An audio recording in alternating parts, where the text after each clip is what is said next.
জানতে পারলাম যে 299 টাকাতে কলকাতার বুকে মাটন থালি পাওয়া যায়। কোথায় দেখি? কলকাতা রাজবাড়িতে।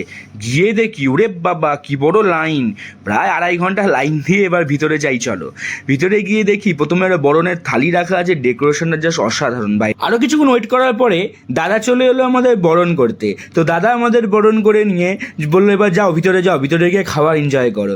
তো ভিতরে গিয়ে দেখি এই ডেকোরেশনটা জাস্ট অসাধারণ। আমরা 3 তলাতে বসেছিলাম, তার কিছুক্ষণ ওয়েট করার পরেই প্রথমে চলে এলো ঘোলটা জাস্ট গরমে লাইন দেওয়ার পরে ভিতরে গিয়ে জাস্ট মন জুড়িয়ে গেল খেয়ে। আর ভিতরে সুন্দর একটা গান চলছিল। তো টোটালটা কী খাবার ছিল, টোটালটা এভরিথিং কেমন কী খেতে, সবগুলো জানতে হলে আমার ইউটিউবে মেন ভিডিও ছাড়া আছে, সেখানে তোমরা চেক আউট করে নাও। তো মোটামুটি এই টোটাল থালিটা 299-এ তোমরা পেয়ে যাবে। কবে থেকে কবে অবধি অফারটা চলছে সব কিছু আমি বড় ভিডিওতে বলেছি, তো ওখানে গিয়ে দেখে নাও। লাস্ট পাতে ডেজার্ট চলে এলো। এরকম ইন্টারেস্টিং ভিডিও দেখতে হলে চ্যানেলটাকে সাবস্ক্রাইব করে নাও। দেখা হচ্ছে পরের ভিডিও। আজকের জন্য টাটা।